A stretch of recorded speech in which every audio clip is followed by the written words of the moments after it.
cara menyusun alur tujuan pembelajaran dari capaian pembelajaran yang sudah disiapkan oleh pemerintah. Nah, sehingga nanti kita bisa praktek bersama-sama dan tentunya Bapak Ibu nanti di akhir atau mungkin ada tugas nanti untuk bagaimana cara menyusun alur tujuan pembelajaran walaupun cuma menggunakan 1 CP saja gitu. Atau di dalam di dalam capaian pembelajaran itu nanti akan ada beberapa kompetensi-kompetensi yang tentunya nanti akan praktikkan oleh Bapak Ibu semua. Oke Bapak Ibu, sebelum saya lanjutkan, ya ini ada pertanyaan sebentar saja. Mungkin yang lainnya bisa di-unmute dulu Bapak Ibu. Nah ya, sip. Nah sekarang ayo kita tebak gambar terlebih dahulu. Jadi di sini ada beberapa anak. Ini apa? A-nya diubah G, pasti ada yang berlari. Mungkin Bapak Ibu yang bisa menjawab langsung di kolom chat. Di kolom chat. Bagaimana Bapak Ibu? Maksudnya tebak gambar gimana ini Bu? Ini tebak, ini ada anak-anak di sini bergandengan tangan, ya gitu. Ini namanya apa? Set ini Pak. Ada 5 huruf terakhir N. Saya Bu Eva. Ya oke. Ayo Ibu. Teman. Itu Kawan. kan, bergandengan tangan. Ya. Berarti mereka berteman. Jadi itu teman. Teman. Ya. Terus yang ini itu ya, gambar pena. Kawan boleh Bu. Gambar pena. Ya.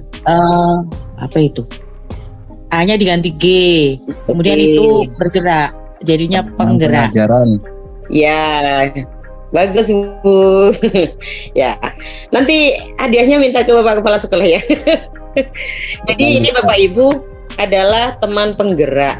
Jadi teman penggerak itu adalah yang memberikan pengetahuan yang bisa sharing bersama-sama kepada Bapak Ibu, narasumber, guru juga yang memberikan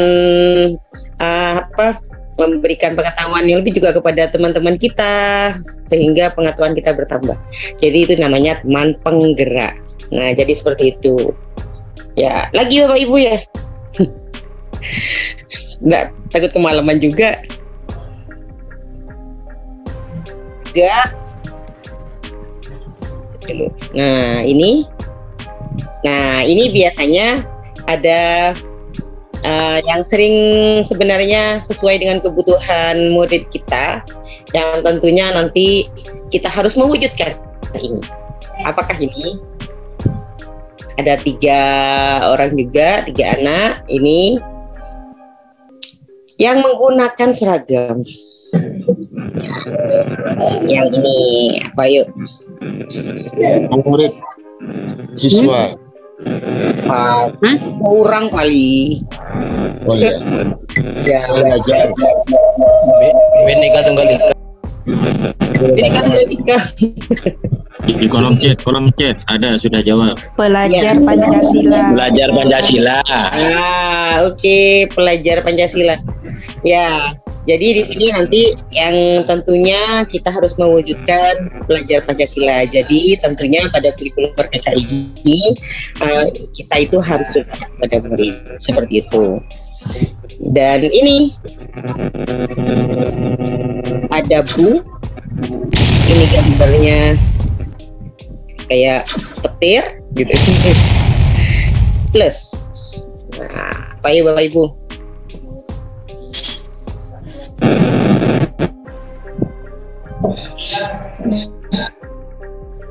Putri. Ya, Bu.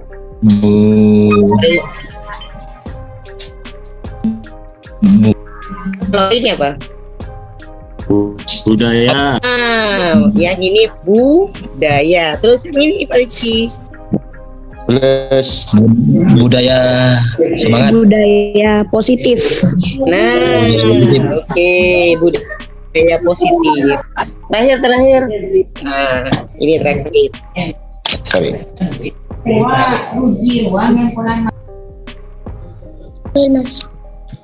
Ini ada yang jawab di chat Pak Rizky. Zoom apa? Zoom apa nih, Pak? Ini namanya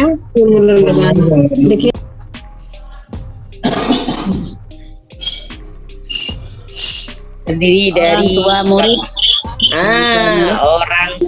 Orang tua murid. Nah, oke, Bapak Ibu. Jadi ini sebenarnya untuk memfokuskan ini biar kita itu langsung pada saat penyampaian materi itu fokus sebenarnya seperti itu.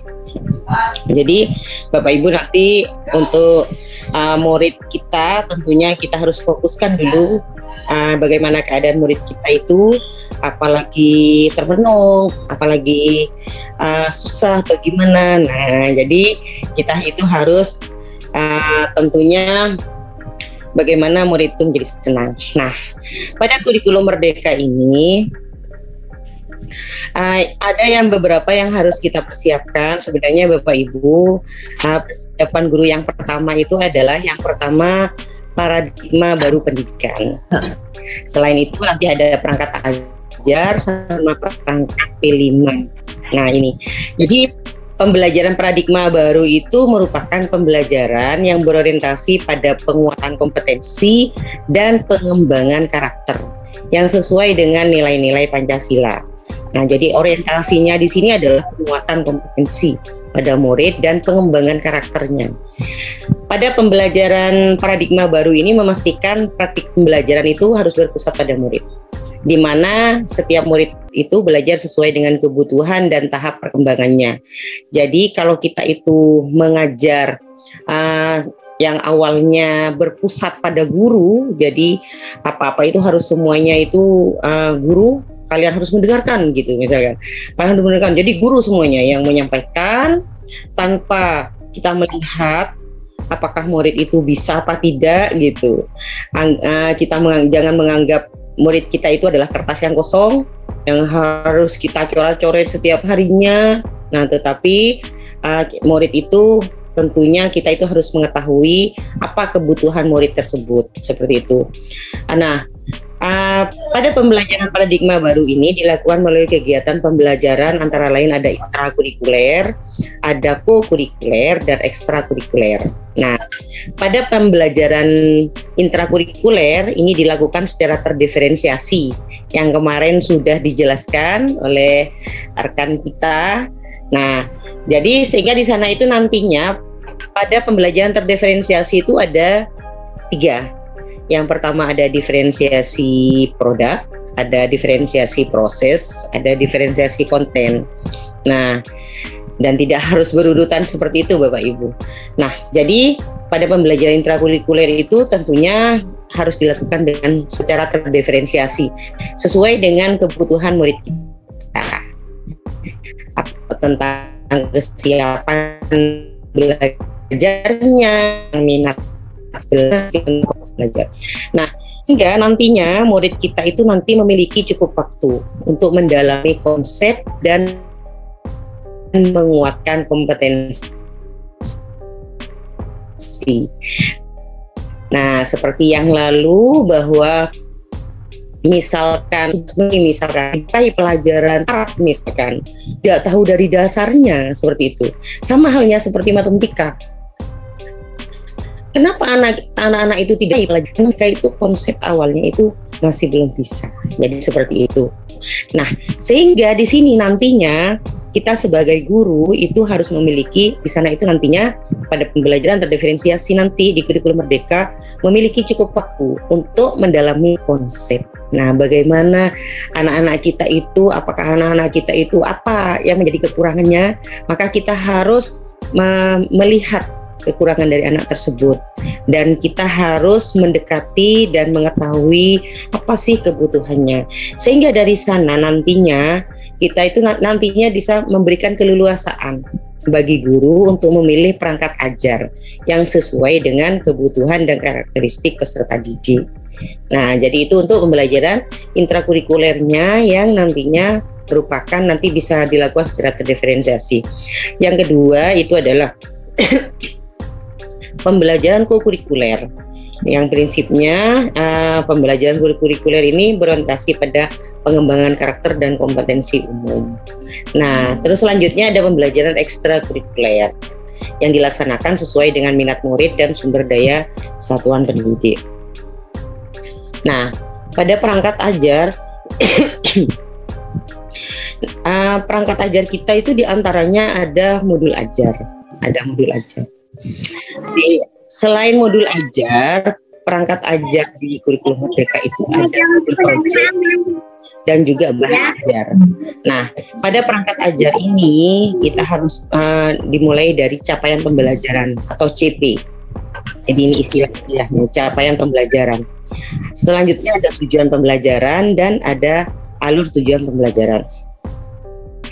Nah, yang ini didukung oleh kalender pendidikan, ada rancangan pekan efektif seperti biasa Bapak Ibu, ada program semester dan ada program tahunan. Seperti itu, ini adalah perangkat ajar. Dan tentunya nanti untuk capaian pembelajaran sehingga menjadi alur tujuan pembelajaran, insya Allah nanti akan kita bahas bersama. Seperti itu. Nah, Bapak Ibu, untuk tujuan pembelajaran nah, untuk tujuan pembelajaran merupakan deskripsi pencapaian 3 aspek kompetensi. Ada kompetensi, ada pengetahuan, keterampilan, sama sikap yang diperoleh siswa dalam satu atau lebih kegiatan pembelajaran. Nah, jadi nanti untuk tujuan pembelajaran itu yang tentunya di dalamnya 3 aspek kompetensi tersebut.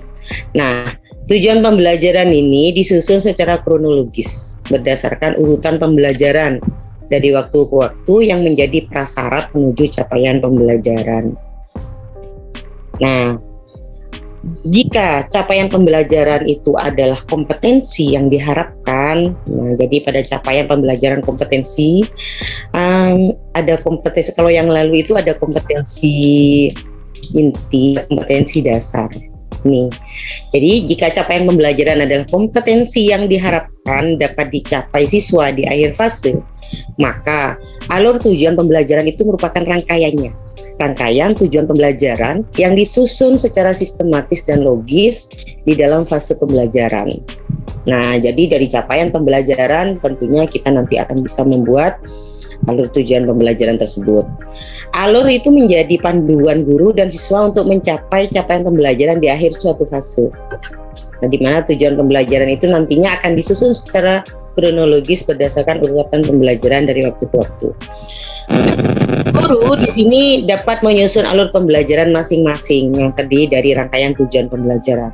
Tapi pemerintah itu menyediakan beberapa set alur pembelajaran yang nantinya dapat digunakan sebagai referensi dan membuat panduan untuk penyusunan perangkat ajar. Seperti itu Bapak Ibu. Nah, skemanya ini skema penurunan alur tujuan pembelajaran, ATP dan tujuan pembelajarannya. Ada capaian pembelajaran yang nantinya kita bisa membuat alur tujuan pembelajaran, yang di dalam terdapat tujuan pembelajaran yang pada tujuan pembelajaran tersebut ada indikator-indikator yang tentunya nanti kita bisa melakukan asesmen baik formatif maupun sumatif. Di mana nanti untuk asesmen formatif itu bisa pada saat proses pembelajarannya, untuk di asesmen sumatif itu nanti di akhirnya. Untuk konsep capaian pembelajaran ini disingkat dengan CP. CP ini didefinisikan sebagai kompetensi pembelajaran yang harus dicapai. Jadi CP itu kompetensi Bapak Ibu. CP itu kompetensi yang harus dicapai oleh peserta didik pada setiap tahap perkembangannya untuk setiap mata pelajaran pada pendidikan dasar maupun menengah. CP ini memuat sekumpulan kompetensi dan lingkup materi yang disusun secara komprehensif dalam bentuk narasi. Nah, jadi nanti untuk capaian pembelajaran, nanti untuk membuat alur tujuan pembelajaran, rujukan kita itu adalah nanti capaian pembelajaran. Pada capaian pembelajaran itu kita bisa melihat di PMM atau nanti saya punya di sana peraturan menterinya yang di dalamnya terdapat capaian pembelajaran seperti itu. Nah, bentuk pemahaman dalam capaian pembelajaran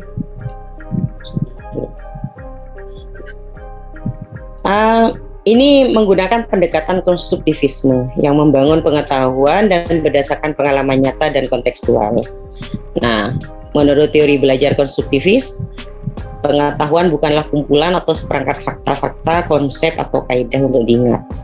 Pada konsep memahami dalam capaian pembelajaran, dalam konstruktivisme itu adalah proses membangun pengetahuan melalui pengalaman nyata. Jadi ini merupakan konsep memahami. Pemahaman itu tidak bersifat statis tetapi berevolusi dan berubah secara konstan sepanjang siswa mengkonstruksikan pengalaman-pengalaman baru yang memodifikasi pemahaman sebelumnya. Siswa dikatakan telah mencapai CP, capaian pembelajaran, apabila sudah menunjukkan setidaknya 1 dari 6 fase atau aspek pemahaman seperti nanti slide berikutnya. Jadi jika mengacu pada teori konstruktivisme, kemampuan memahami ada di level paling tinggi. Berbeda jika mengacu pada taksonomi Bloom yang menempatkan kemampuan memahami itu di level yang rendah seperti itu. Nah, 6 aspek tersebut itu merupakan bentuk-bentuk pemahaman yang digunakan dalam CP, tidak hierarkis. Yang pertama, penjelasan, explanation, mendeskripsikan suatu ide dengan kata-kata sendiri, membangun hubungan antar topik, mendemonstrasikan hasil kerja, menjelaskan alasan, menjelaskan teori, menggunakan data, berargumen, dan mempertahankan pendapatnya. Nah, jadi ini Bapak Ibu, ini aspek yang pertama, penjelasan. Jadi ini. Yang kedua, interpretasi. Anak tersebut nantinya bisa menerjemahkan cerita, karya seni, atau situasi. Nah, dikatakan sudah mencapai capaian pembelajaran apabila anak tersebut seperti yang disebutkan di sini, apabila sudah menunjukkan setidaknya 1 dari 6 aspek pengetahuan ini. Terus ada aplikasi, ada perspektif, ada empati, ada pengenalan diri nanti, refleksi. Nah, pada 6 aspek pemahaman itu merupakan cara atau indikator untuk mengkonfirmasi pemahaman siswa atas apa yang telah mereka pelajari dan tidak hierarkis atau bukan merupakan siklus. Kata kerja operasional yang digunakan pada setiap fase dapat diambil dari taksonomi Bloom atau Anderson. Jika siswa melakukan salah 1 dari ke-6 aspek tersebut, pemahaman ini yaitu mampu menjelaskan, menginterpretasi, menerapkan atau mengaplikasikan, berempati, memiliki sebuah sudut pandang atau memiliki pengenalan, berarti mereka telah mendemonstrasikan sebuah tingkat pemahaman.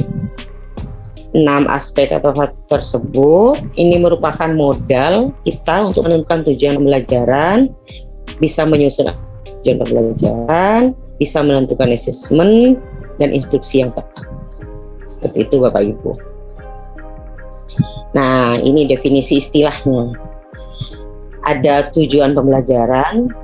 Tujuan pembelajaran itu pengetahuan, keterampilan, dan sikap yang harus dimiliki peserta didik dalam 1 atau lebih kegiatan pembelajaran yang menjadi prasyarat untuk dapat mencapai capaian pembelajaran yang terdiri atas kompetensi dan konten.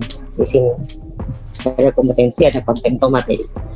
Alur tujuan pembelajaran itu merupakan rangkaian tujuan pembelajaran yang disusun secara logis menurut urutan pembelajaran sejak awal hingga akhir suatu fase, yang tentunya nanti ini akan menggambarkan urutan pengembangan kompetensi yang harus dikuasai peserta didik.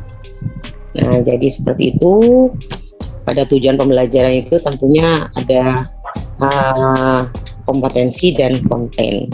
Nanti. Yang pertama itu mengidentifikasi komponen tujuan pembelajaran berdasarkan rumusan capaian pembelajaran. Yang ada kompetensi, ada pemahaman bermakna, ada identifikasi dimensi profil pelajar Pancasila yang terkait dengan kompetensi yang ingin dicapai. Nah, jadi seperti itu. Yang kedua, ini dapat mengambil referensi dari berbagai sumber atau memadukan tujuan pembelajaran dari berbagai kurikulum. Contohnya, menganalisis antara kegiatan manusia dengan perubahan alam di permukaan bumi dan menarik kesimpulan penyebab-penyebab utamanya atau hal pada alam. Ini contohnya. Nah, selanjutnya itu adalah bagaimana praktek menyusun tujuan pembelajaran. Nah, yang jelas kita harus punya capaian pembelajaran. SK Menteri nomor 33 tahun 2022. Jadi di sini saya sudah punya ini nanti sudah download gitu. Nanti bisa diberikan kepada teman-teman. Di sana kumpulannya itu mulai dari SD sampai SMA. Nah, di sana ada. Kita tinggal memilih saja fase apa. Fase A, B, C, D, E, F, sampai E. Sebenarnya pada capaian pembelajaran tersebut di SK Menteri nomor 33 tahun 2022 itu merupakan kumpulan dari capaian pembelajaran. Di sana ada kumpulan dari semua capaian pembelajaran. Nah, yang tentunya kita nanti akan memisahkan menurut subjek dan konten. Nah, jadi ini langkah-langkahnya. Berikan warna untuk kompetensi warna kuning dan konten. Konten nanti warna hijau ini nanti Bapak Ibu. Terus selanjutnya lengkapi dengan komponen lainnya. Jadi kita gunakan 4 warna. Kegiatannya itu gunakan warna biru. Terus selanjutnya P3-nya profil pelajar Pancasilanya kita gunakan warna ungu. Terus kompetensinya warna kuning, kontennya warna hijau. Nah, oke, saya stop share dulu ini. Nah, bagaimana caranya ini ya? Ya, saya stop dulu. Saya share screen bagaimana nanti cara untuk membuat alur tujuan pembelajaran berdasarkan beberapa warna tersebut. Ya, saya dulu. Nah, pada capaian pembelajaran Bapak Ibu, kita harus kenal dulu capaian pembelajaran. Ini capaian pembelajaran dalam 3. Selesai dulu. Nah, jadi ini sebenarnya bukan capaian pembelajaran dalam 3, sebenarnya masih banyak ini. Selesai dulu. Nah, jadi ini keputusan dari Kepala Badan Standar Kurikulum dan Asesmen Pendidikan nomor 33 tentang perubahan atas keputusan Kepala Badan Standar. Nanti kalau misalkan kita mau nyarinya di sini. Kalau kita baca ini 1822 halaman. Ini. Misalkan kita mau mencari di sini. Cari, karena saya ngajar matematika, saya cari matematika saja ya Bapak Ibu ya. Capaian pembelajaran misalkan fase E. Kita tunggu di sini, di search. Capaian pembelajaran. Kalau misalkan tidak ada, berarti kalimatnya bukan seperti itu. Bisa misalkan di fase E, langsung fase E misalnya gitu. Kalau di sini, nah itu fase E banyak. Kelihatan Pak Rizky ya? Tak kelihatan. Ini masuk. Tapi kan Bapak Ibu ya. Tahun kelahiran. Nah, ya. Jadi misalkan kita mau mengambil misalkan ini gitu. Nah, di sini langsung muncul fase E berdasarkan elemen. Ini ada elemen, ada capaian pembelajaran. Nah, ini. Nah, apa yang kita inginkan? Misalkan kita mau mencari harus sesuai dengan ini kalimatnya Bapak Ibu. Misalkan matematika misalkan. Sini ketik aja matematika. Nah, jadi ini akan muncul nanti di sini. Nah, ini sudah banyak Bapak Ibu. Apa yang mau dicari di sini matematika banyak. Atau langsung mencari di sini boleh. Karena saking banyaknya pembelajaran di sini. Nah, kita misalkan mau mencari ini misalkan. Oh, ternyata di sini ada tujuan belajar. Nah, jadi seperti itu. Saya contohkan dulu di sini misalkan capaian pembelajarannya itu adalah saya kopikan dulu untuk capaian pembelajaran. Misalkan kita tinggal ngopi di sana Bapak Ibu untuk capaian pembelajarannya. Saya stop aja dulu ini. Nah, saya buat kolom baru sebenarnya di sini. Nah, jadi seperti biasanya ini ada alur tujuan pembelajaran, mata pelajarannya matematika, kelasnya 10 fase E. Kalau misalkan SMP berarti fase D. Fase D. Nah, semesternya semester 1 dan 2. Tahun pelajarannya 2022-2023. Capaian pembelajaran. Nah, kita tinggal ngopi yang tadi di sana saya kopikan. Nah, jadi ini. Pada akhir fase E, peserta didik dapat menggeneralisasi. Nah, di sini ada kata menggeneralisasi. Nah, menggeneralisasi. Menggunakan. Nah, ini ada kata kerja menggunakan. Terus mereka dapat menggunakan. Nah, jadi ini merupakan kata kerjanya. Terus selanjutnya mereka dapat menentukan. Nah, ini menentukan juga kata kerja. Mereka juga dapat menginterpretasi dan membandingkan. Nah, jadi seperti itu. Dan juga mereka dapat menjelaskan. Ini dapat menjelaskan. Nah, jadi ini merupakan tadi untuk capaian pembelajaran kan sudah disebutkan tadi bahwa ada kompetensi dan konten. Ada kompetensi dan konten. Konten itu merupakan materinya. Nah, materinya mana? Oh, materinya sifat-sifat operasi bilangan. Ini kasih warna lain misalkan hijau, sesuai tadi apa tadi? Kalau kompetensi warna kuning, konten warna hijau. Oh iya betul. Nah, jadi seperti itu Bapak Ibu. Barisan dan deret aritmatika dan dalam bunga tunggal dan bunga majemuk. Ini materinya. Materinya warna hijau. Nah, terus mau diapakan nih? Misalkan seperti ini.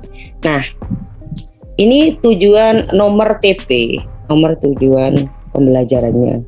Misalkan nomor TP-nya itu adalah,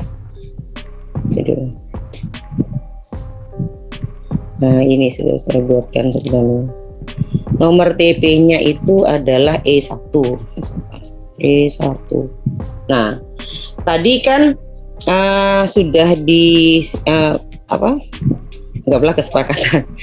Ada kegiatan warna biru, terus profil pelajar Pancasilanya itu warna ungu. Kegiatan yang dilakukan murid itu apa? Nah, kegiatan yang dilakukan murid itu misalkan melalui diskusi. Nah, ini.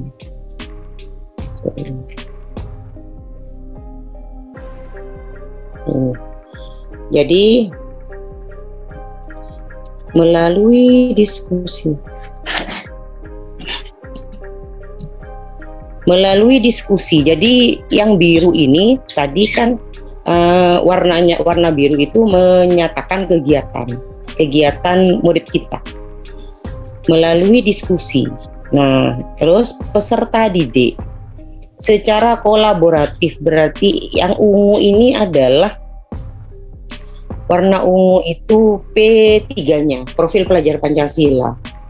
Ada beriman dan bertakwa kepada Tuhan Yang Maha Esa, ada dan berakhlak mulia, gotong royong, mandiri, kolaborasi, terus bernalar kritis. Ini secara kolaborasi, dapat menggeneralisasi. Nah, yang ini dapat menggeneralisasi sifat-sifat. Nah, sifat-sifat bilangan berpangkat ini adalah kontennya. Ini adalah kontennya. Nah, jadi seperti itu, Bapak Ibu. Ini tujuan pembelajarannya. Jadi biar lebih mudah gitu. Kalau warna ini jadi bisa di Bapak Ibu. Bisa dikopikan ini. Sehingga nanti untuk warna-warnanya ingat. Ya. Ya, jadi kalau misalkan ada pertanyaan nanti langsung silahkan kalau ada pertanyaan. Nah, ini. Nah, jadi kegiatannya itu diskusi. Selain diskusi, kegiatannya anak-anak itu apa lagi? Melalui problem based learning gitu, atau melalui simulasi juga gitu bisa, atau melakukan kegiatan atau membuat karya secara berpasangan, misalkan seperti itu Bapak Ibu. Nah, jadi di sini melalui diskusi peserta didik secara kolaboratif dapat menggeneralisasi sifat-sifat bilangan berpangkat termasuk bilangan pangkat pecahan. Nah, apa judul materinya? Nah, judul materinya itu adalah sifat-sifat bilangan berpangkat. Nah, sifat-sifat bilangan berpangkat. Nah, tuh. Terus nomor IKTP itu adalah indikator ketercapaian tujuan pembelajaran. IKTP.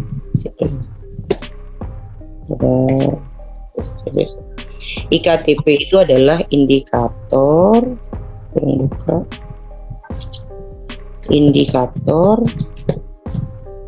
atau ketercapaian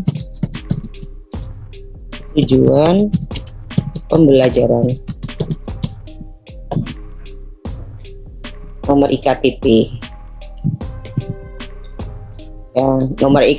Ya, nomor IKTP-nya itu kita bisa mengikuti E11 ini juga boleh Bapak Ibu.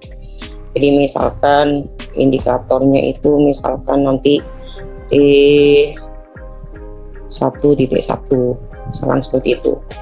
Kita terus ngajain.